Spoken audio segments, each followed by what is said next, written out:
So you've watched a lot of journaling videos on YouTube and you felt really inspired and motivated, and you said stuff like, "Ooh, this is really nice. I want to have something like this. I want to have my life organized on a notebook. I have everything in it." So you went and bought a nice notebook, a nice pen, and then you started journaling a day, 2 days, 3 days, and then after it, you stopped. You forgot about journaling, you forgot about the whole thing. And every time YouTube recommends you another journaling video, you felt really guilty about it. You felt like, this is not for me.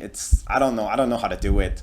If you're a person that tried journaling and you failed, then this video is for you. I'm about to share with you 4 amazing tips that will help you keep going. It will help you journal, and it will help you reap all the benefits that you will get from journaling. If you're new to this channel, my name is Walid Hisham. I'm an intern doctor situated right here in Egypt.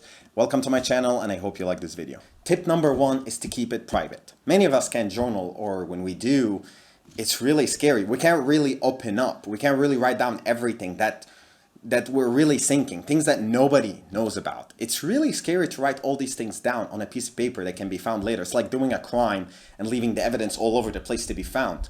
So it's really important that you keep it private. It's really important that you feel safe so you can truly open up. Maybe try one of those notebooks that have a lock on them. Maybe try one of those applications on your iPad or your phone that has a password on them.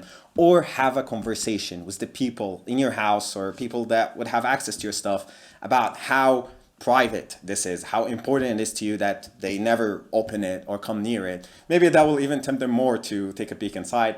But whatever it is, try to make sure that it is private and it will stay private. And this will help you open up and truly let everything that you're really thinking onto a piece of paper. Tip number 2 is to never have the intention of reading it again.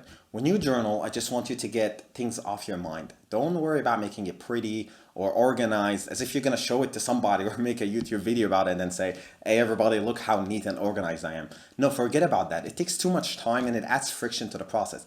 I just want you to grab a piece of paper and just write down everything that's on your mind, and you will, and that's the important point. So don't worry about organizing and timetables and using rulers and all these things. Just do the basic thing and it works. That's it. If you're getting value from this video, please consider subscribing, liking the video, hitting the bell notification so you get all the new videos I make. Thank you for watching. Let's continue the video. Tip number 3 is to make it messy. And it should be messy. Journaling should be a reflection of your mind and your thoughts. And if you are a chronic overthinker like me, then you're having a million thoughts all at the same time in 1 minute, and they're all conflicting and contradicting and repeating and unrelated to each other.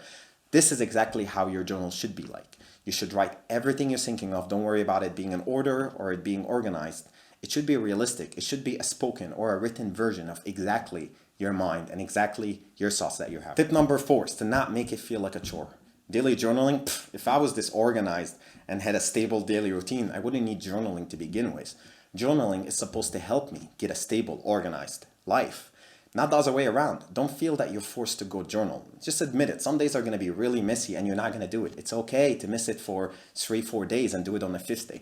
That's okay. You should have the need to journal to go do it. Not journal because you need to. It's not a chore. It's not something you have to do. Some days I journal when I wake up early in the morning. Sometimes I journal in the middle of the day or while I'm working a shift at the hospital. Sometimes I do it at the car at the end of the day. Sometimes I do it at night before I sleep. The thing is, I just do it when I need to. When you feel that your mind is cluttered and you really need to let go of some thoughts, you just go do it. That's the important thing here. And the more you do it, the better you will feel. And the better you will feel, the more you will go do it. And that's it. This is the important thing here. Don't feel bad about not doing it every single day like other people tell you. You don't need to. You just do it when you need to. And this is the important thing here. Please, I would love to hear about your opinion and your thoughts. How do you journal and how do you like it? If you have any tips, if you've been doing it for a long time, please leave it in the comments. I would love to know about it. Thank you for watching this video. Don't forget to subscribe, like, hit the bell notification button. Thank you for watching my video. I'll see you in the next video.